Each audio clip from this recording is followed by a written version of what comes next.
Today's video is all about dynamics, in particular, rigid body dynamics in Cinema 4D. Using dynamics is perhaps the easiest and the best way of creating realistic-looking interactions, physical interactions, between objects in Cinema 4D. And they're just plain fun to use. And surprisingly, very easy to learn.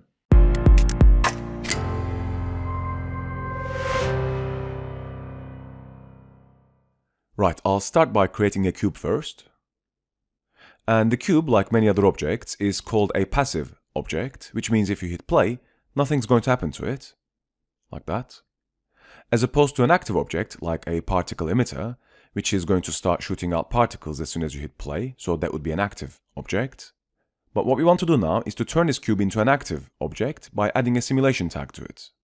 So I'm going to right-click, and then come down to simulation tags. I'll go and add this. You see this gets added as a tag here. And right away, without doing anything else, if I go and hit the play button, you see the cube starts falling down. Now the cube will fall down until the end of the timeline or until it hits something. Now let me stop this playback, go back to the beginning. You see if I fly up and play again, the cube will just keep falling down, like that. And to stop that from falling, I'm going to create a plane that will act as a stopper or a floor. So I'm going to stop this, go back to the beginning again, and then this time I'm going to go and create a plane. And if I zoom out a little. Now initially, when you hit play again, the cube will just ignore that plane. The reason why that's happening is because the plane isn't a dynamic object, or it doesn't have a tag, a simulation tag, so the cube doesn't know to interact with it. So I'll stop the playback, I'll rewind, I'll go to the plane and right click on it, and to it I'm going to go and add a collider body tag. Now the difference between a rigid body and a collider body is that rigid bodies fall down and collider bodies don't. So you can think of collider bodies like walls or floors or ceilings or furniture, so things that you don't want to fall down would be collider bodies. This also gets added as a tag. If I now play it, you see something even stranger happens.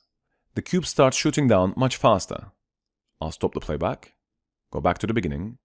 One crucial thing that you shouldn't do when you're working with dynamics is that you shouldn't intersect objects on the first frame. If on the first frame the dynamic objects are touching each other, you'll get some weird results. So in order to avoid this, I'm going to lift the cube up. That's not the cube, I'm going to undo this. Go back to my cube. Lift this up. Now that this is no longer touching the plane, if I press play, that will be stopped by the plane. Let me stop the playback again, and then rewind. You'll also notice that I keep rewinding.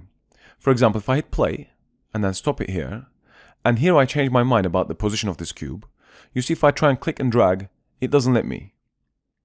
Because the position of this cube now depends on where it was on the previous frame, so right now I'm on frame 19, and the position of this cube depends on where it was on frame 18, and then that depends on frame 17, and then 16, and so on, all the way back to the beginning. That's why I have to make the change on the first frame.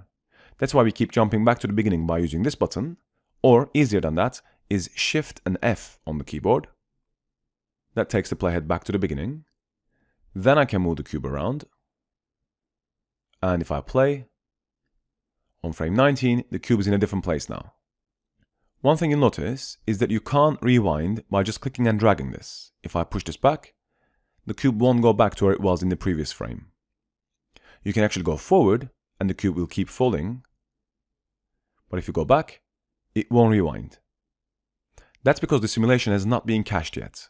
We'll talk about caching later on as well. But for now, just remember that in order to start the playback again, you have to rewind and then play it. I don't know if you noticed, but when the cube falls down, it doesn't just stop, there's a bit of a bounce on it. If you keep an eye on the cube here, let me actually zoom in a little bit so you can see what's happening a bit better. If I play it again, you see the cube actually bounces a little bit. Now that's something you can also control. Now that bounce depends on the shape of the object that you have, and also the floor or the surface that it's touching. For example, if I go back to the beginning again, and then make this object a little smaller, let's say like that, and then maybe rotate it as well, like that. If I now hit play, see what happens to the cube now. I get a completely different result. I'll stop the playback, go back to the beginning. If I maybe make the cube a fillet cube, like that, and then increase the fillet radius, so it's rounded a little more, then if I play it, that looks very different than it did before. I'll stop the playback, rewind back, Shift F, and I'll also zoom out to see what's happening a little better. The bouncing of the cube can actually be controlled by some settings. So if I go to the cube's tag, under the collision tab, there's this bounce option. It's got 5% bounce by default. If I increase this to, let's say, 25, and let me actually go and set the cube back to its original place. So if I go to coordinates, I can reset these by right-clicking here, and then the rotation as well. I'll also go and lift the cube up a little bit. If I now play it, you see this has more of a bounce now. I'll keep walking this bounce up, so I'll select the tag again, go to bounce. Let's say if I set this to 50%, this now bounces much more, so it's a little less stable. If I stop the playback, go back to the beginning, lift it up even more, and then maybe rotate it, then if I play, you see the bounce is stronger now. I'll stop it, go back to the beginning. I'll go to the cube again, and then coordinates, and I'll reset its rotation. Hey, it's me. Are you finding this video helpful? If you are, please subscribe to our channel so you can get more content like this. And I'll give you another reason why that's a good idea at the end of the video. For now, let's continue. Now, the reason why the objects fall down is gravity. Gravity is built into every scene in cinema, and it's something you can control in the project settings, which is Control D, or you can go to the project settings by hitting Edit, and then Project Settings here. And in here, there's the Dynamics tab. Under that, there's General and Gravity. The gravity, by default, is set to 1000 centimeters. This isn't a random number. The actual force of gravity at sea level is 980 centimeters per second squared. And this is just 980 rounded up to 1000. But really, the important thing to remember is that the higher the gravity force here, the faster objects will fall down. If I, for example, go and set this to 3000 centimeters per second squared, if I now play it, this will fall down much faster. If I stop, go back, and then lower this down to, let's say, 500 maybe, and then play, this will fall much slower now. By that token, you can actually go and set this to be a negative number, so you can reverse the gravity. So if I, for example, go and set this to minus 500, and then play, this will start floating up now. Now, this is something you can actually keyframe. For example, if I go back, at the beginning, I can set the gravity to its default 1000, and then say about 25 frames in, I'll go and keyframe the gravity, and you'll also notice when I clicked on the 25th frame, the object didn't fall down because we didn't allow it to calculate every single frame in between. So in order to see where this object would be on frame 25, I'd have to go back, and then play until frame 25, there. That's where the object is going to be on frame 25. I can keyframe the gravity, go to frame 26, and then set this to a negative number, say negative 500, and then keyframe again. And at this point, the gravity will be reversed, so instead of falling down, things will start floating up. If I go back, play again, that's what's happening. Now you'll also notice that the keyframes don't exist here on this timeline, but you can see them if you go to the timeline up here and bring up your dope sheet. You see the gravity here. Let me make a bit more space for this. There's your gravity here on the dynamics. You can move these around, or you can simply delete them, which is what I'm going to do. Another way of deleting these keyframes, by the way, let me close this dope sheet. Another way of deleting the gravity would be to go back to it, so that's Control D again, and I can right click on this, and then go to Animation, and then I can delete the track, and I can reset this back to its default 1000 centimeters per second squared. I'll go back to the beginning, play again, and we're back to where we started. Now, a really interesting thing is if I give this a bit more time, say if I play this for 1000 frames rather than 90, as the playhead here moves, I can go to the plane, press E to get my move tool, and I can actually move this plane up and down, provided that this playhead is still moving on. The objects will interact, and the cube will react to the plane moving underneath it. I can rotate it. And if I go fast, I can just shoot that off the screen. I'll stop the playback, go back to the beginning, and remember this will only happen while the playhead is taking place. If I move the plane around now, since the cube isn't falling down at the moment, the plane's rotation is going to do nothing. But if I do play it, as it plays, I can rotate this and I can actually hit this. Let's see if I can catch it. There you go. I'll stop the playback and go back to the beginning, and then set the rotation of that plane back. So I'm going to go to the plane, and then zero out the rotation properties, and then maybe the Y position as well. Now let's have a look at a couple more settings on these tags. I'm going to go to the cube, and then under collision, we have the bounce, which we talked about, and then we also have friction, and you can think of friction like the stickiness of the object. Let me just go and push this cube down first, so it's closer to the plane. And on the tag again, if I lower the friction down to 0, and if I play it, the cube, as the plane rotates, will slide off the plane, because there's no friction now. So it's like sliding on ice. Whereas if I go and increase the cube's friction, let's say back to 90%, let me rewind back. And now because the cube has friction, the plane is kind of sticking, or the cube is sticking to the plane. So that if I make this go like that, it's actually going to start tumbling like that. If I go back again, let me actually make this plane a little larger and rotate it back. If I play, let me make this even larger. The cube will now have more space or more time to tumble around like this. Let me zoom out and try again. You see how that bounces at the beginning? Like that? That's because if I stop the playback, that's because the cube must be touching the plane somewhere. Let me zoom in to see. And indeed it is. So you see here they intersect. And because of that, it goes a little crazy. So it just shoots this off. So if I play, that's what's happening. To avoid that, you need to make sure that the two objects do not touch. So right now, they're not touching each other. If I play it now, this will behave more normally. The higher the friction, the stickier the object gets. I can increase this above 100% as well, like that. This will be really sticky now, so it just tumbles down and it doesn't slide at all. I'll go back to the beginning. I'll actually go and make the plane a flat plane again, so I'm going to right click and then right click and right click here. The other option under the cube's tag is the collision noise. Let me first go and set the friction back to its default 90% by right clicking here.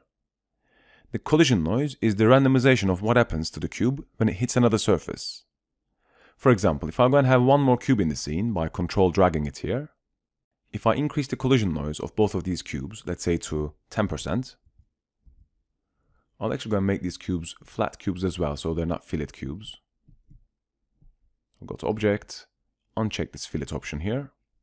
Now, since the collision noise here is quite high, 10%, they should be doing slightly different things at different times. If I play it, you see, this is just falling down and bouncing a couple times, whereas this one is actually tumbling a little differently.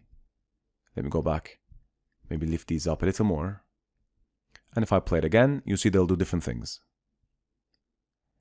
Let me rewind. The higher the collision noise, the more random or the more different these will be from each other. So if I increase this even more, play again, they'll just do two random things. Let me go back. I'll actually go and delete one of these cubes. So if I go and delete the second one here, take the first one and then reset its Y. I'll show you one more thing now. I'm going to go and add a cloner to the scene and then drop my cube inside that cloner. And if I select the cube and maybe make this slightly smaller, I'll then go to the cloner, Object, I'll add a couple of more copies here, let's say 3 by 3 by 3. I'll also make this slightly smaller, let's say 45 by 45 by 45. I'll then go and lift the cloner up. And if I play, the cubes will start breaking apart. I'll go and add a couple more cubes to the scene actually. So I'll go to the cloner, add, let's say, 10 cubes that way, and 5 that way, and maybe 5 that way. Then if I play it, you see what's happening there. Let me go back. I'll select the tag of the cube, and I'll lower down the collision noise back to its default 0.5. Then if I play it, they're a little more stable now. I don't know if you saw, if I stop, go back, if I increase the collision noise again, let's say to something like that, when I play, because there's a lot of collision noise, the cubes aren't very stable. Look. You see they start jiggling almost. And they never kind of stop. So in order to make them more stable, I'll stop, go back, lower the collision noise down to its default 0.5. Then if I play it, they won't have as much a jiggle, like that. And I can now go and add one more object here. Let's see if I go and create a sphere. Lift this up. Maybe a little more actually. Then if I make the sphere a rigid body, they can start breaking these cubes apart. If I stop the playback and go back, then if I lift this up even more and play again, that's what's happening.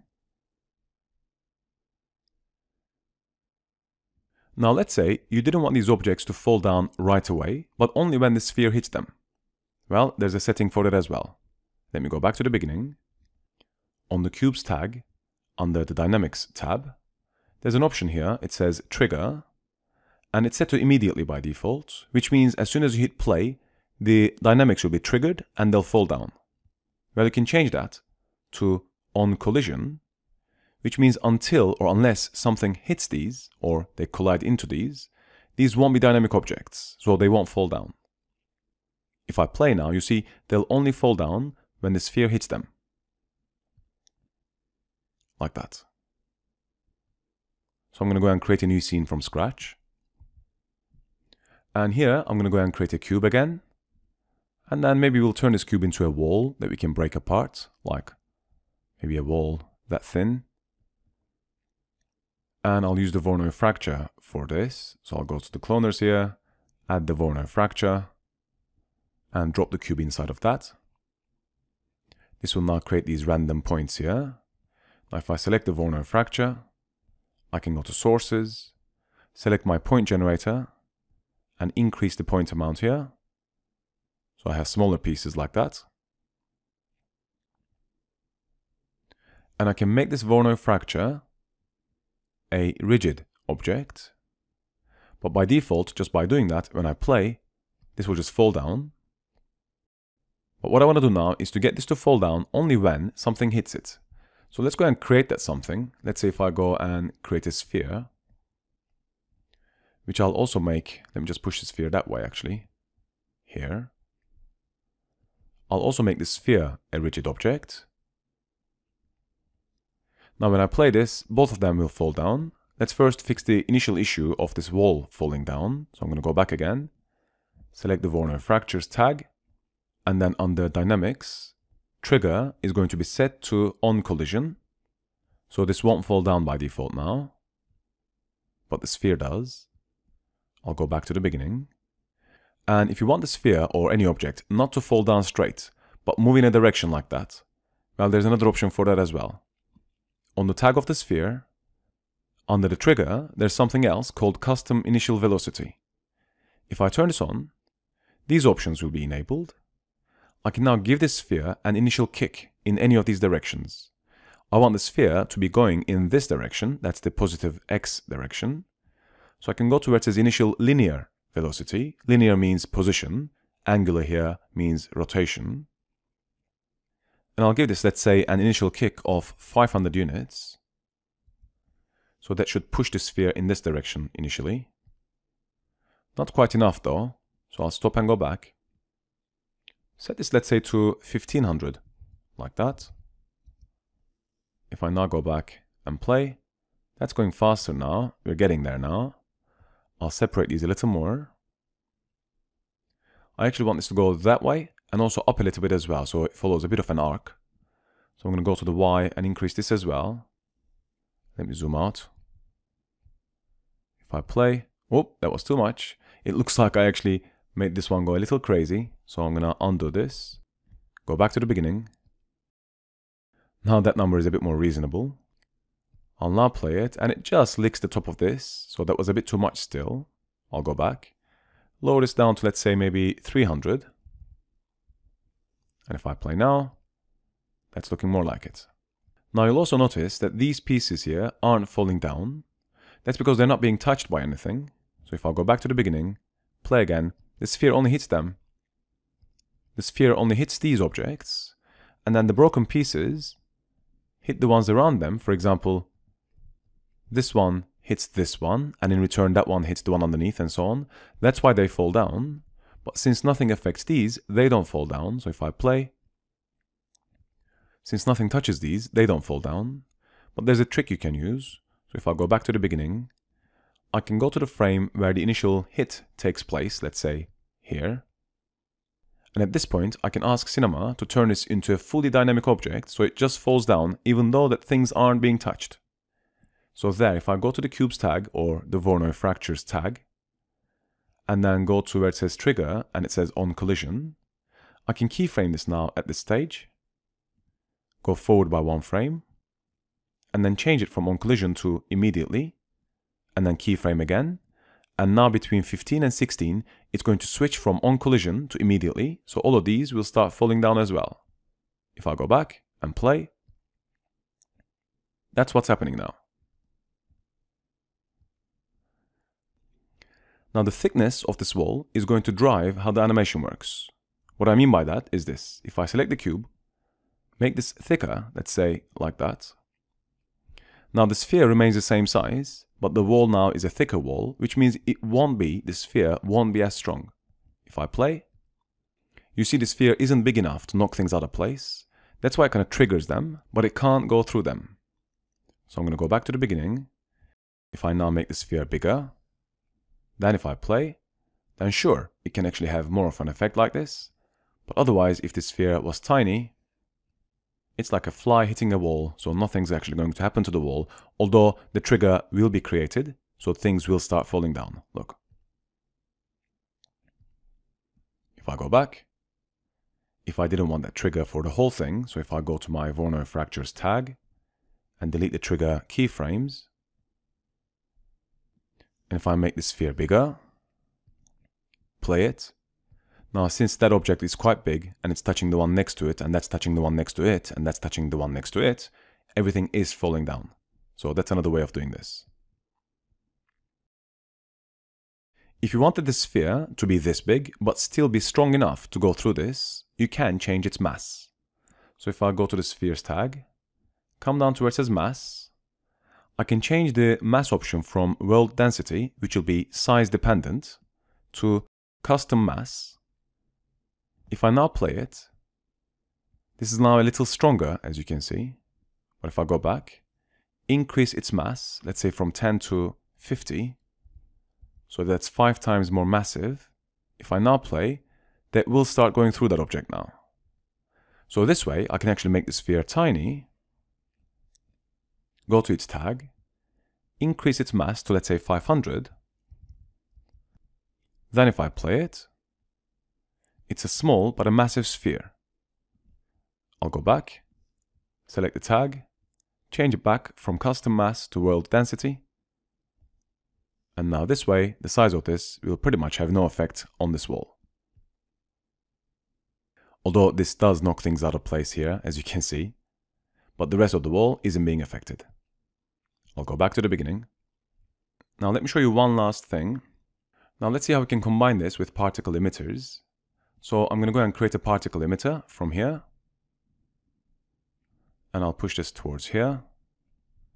And actually, I'm going to rotate this a little bit like that. Let's see if I play, the particles are going in this direction, which is what I want. I'm going to put the sphere inside the emitter. I'll delete the tag so I don't have any of those settings like the initial kicks and whatnot. So I'm going to delete the tag. Go back to the beginning. I'll recreate the tag on the sphere, the rigid body tag.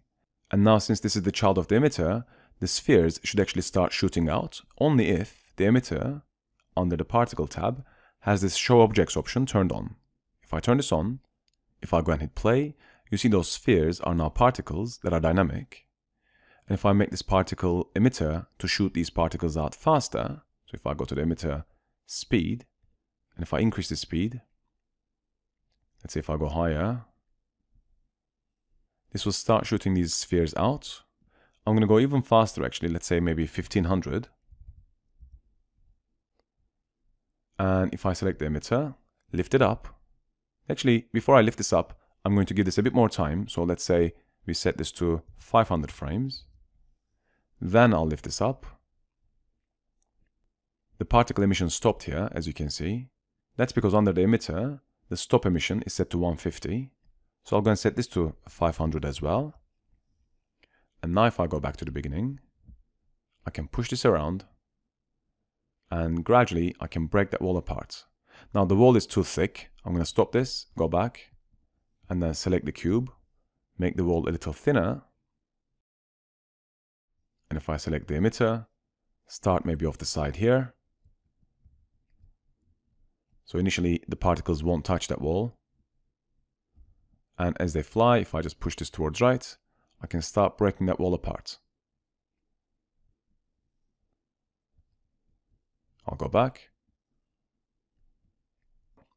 Now, if you don't want lots of random particles to come out, you can actually make this emitter tiny. So if I go to the emitter size here, set this to 0 and 0, you'll now just have a line of particles, just a line of spheres being emitted from this dot, like that. As it plays, if I now push this around, I can break that wall just like that. Looks like I missed a couple here. There. I'll get that purple one as well. There you go.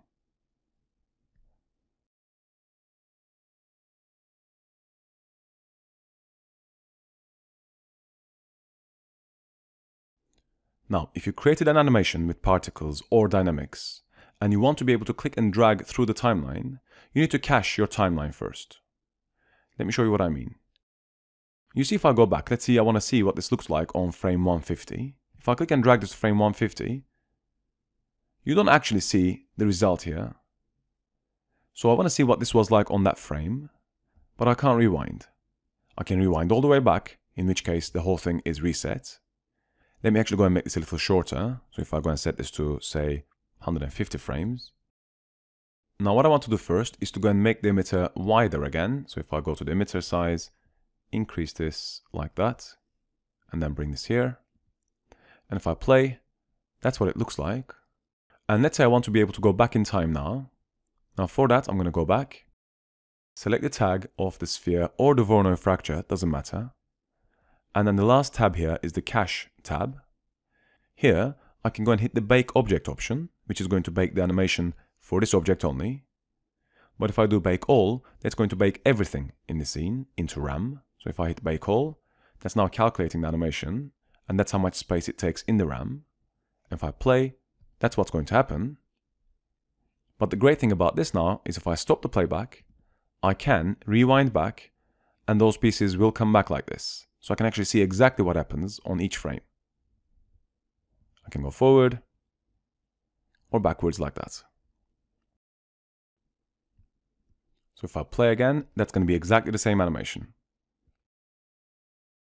Now the only downside to this is if you go and make an update to, let's say, the collision bounce, that's not going to have any effect on this animation because we've already cached it.